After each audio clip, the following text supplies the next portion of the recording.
16 मई को German football league Bundesliga के एक साथ 6 मुकाबले खेले गए।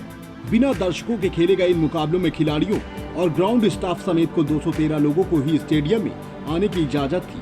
फुटबॉल जगत की चुनिंदा बड़ी लीगों में से यह एकमात्र लीग थी जो कोरोना के इस दौर में सबसे पहले शुरू हुई। हाल ही में Spanish football league La Liga का भी नाम इस लिस्ट में जुड़ा है और अगले हफ्ते से ही इटालियन और इंग्लिश फुटबॉल लीग भी शुरू होने जा रही है। यह सभी लीग बिना दर्शकों के ही खेली जानी है। एक सवाल ये उठता है कि जब मैच में दर्शक ही ना हो तो खेलने का क्या फायदा? तो इसका सीधा सा जवाब यह है कि स्पोर्ट्स इंडस्ट्री के रेवेन्यू का एक बड़ा हिस्सा स्टेडियम के दर्शकों से नहीं बल्कि ब्रॉडकास्टिंग और खेलों से जुड़े कई तरह के कारोबार से आता है।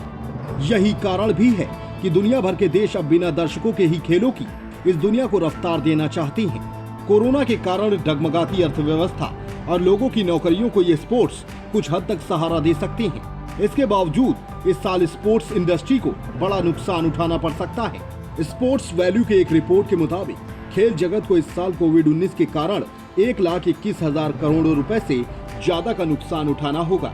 ESPN की एक रिपोर्ट के मुताबिक अकेले अमेरिका में ही 9,000 करोड़ रुपए से ज्यादा का नुकसान होगा। भारत में स्पोर्ट्स और उससे जुड़े इंडस्ट्री का कारोबार 30,000 करोड़ रुपए से ज्यादा का है। इस पर अब संकट के बादल मंडरा रहे हैं। साल 2013 से 2016 के बीच ओलंपिक का कुल मार्केटिंग रेवेन्यू 7.7 अरब अमेरिकी डॉलर था। इस साल इसकी ब्रांड वैल्यू करीब 12.6 अरब अमेरिकी डॉलर थी, लेकिन कोरोना के कारण अब ये टल चुका है और अब अगले साल आयोजित होना है। इसके टलने से जापान को अकेले 56,000 करोड़ रुपए का नुकसान उठाना पड़ेगा। जापान की एक न्यूज एजेंसी के मुताबिक ओलंपिक गेम्स टलने की वजह से आयोजकों को 20 करोड़ रुपए अतिरिक्त खर्च उठाना पड़ सकता है। इस नुकसान की भरपाई के लिए अगले साल होने वाले ओलंपिक के खर्च में कटौती का प्लान भी बनना शुरू हो गया है। खुद ओलंपिक आयोजन समिति के अध्यक्ष योशिरो मोरी इस बात की पुष्टि कर चुके हैं। BCCI अध्यक्ष सौरव गांगुली ने पिछले गुरुवार को ही कहा कि IPL के लिए सभी संभावित विकल्पों पर चर्चा की जा रही है। टूर्नामेंट को बगैर दर्शकों के भी कराया जा सकता है। यह इसलिए क्योंकि BCCI को सालाना रेवेन्यू का एक बड़ा हिस्सा IPL से आता है। इस टूर्नामेंट की ब्रांड मूल्य 47,500 करोड़ रुपए है।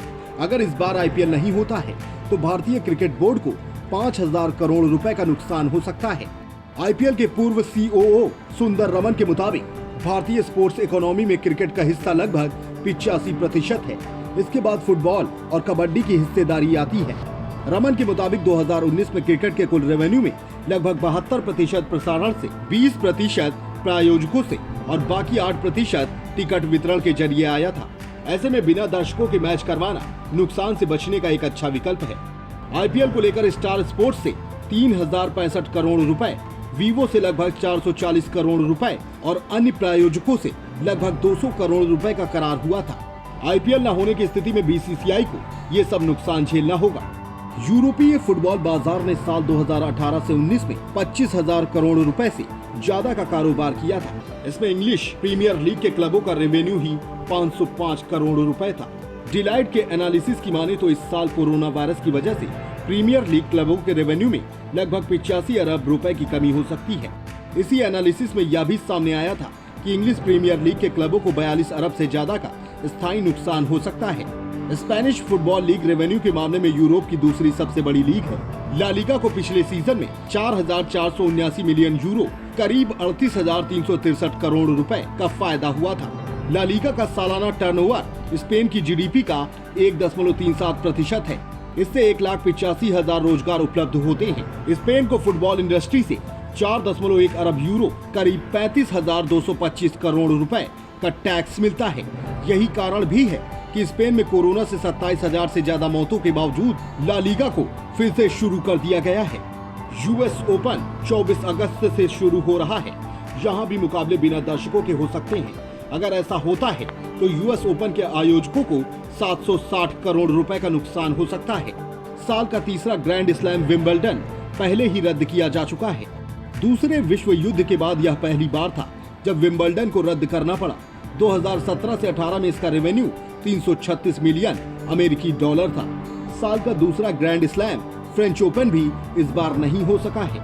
प्रो कबड्डी लीग के लिए इस साल अप्रैल में खिलाड़ियों की नीलामी होनी थी, लेकिन यह अब तक नहीं हो पाई है। इसके सीजन की शुरुआत जुलाई से होनी थी। इसके आयोजन पर भी खतरा मंडरा रहा है। आयोजकों को टूर्नामेंट से हर साल लगभग 500 करोड़ रुपए का फायदा होता है।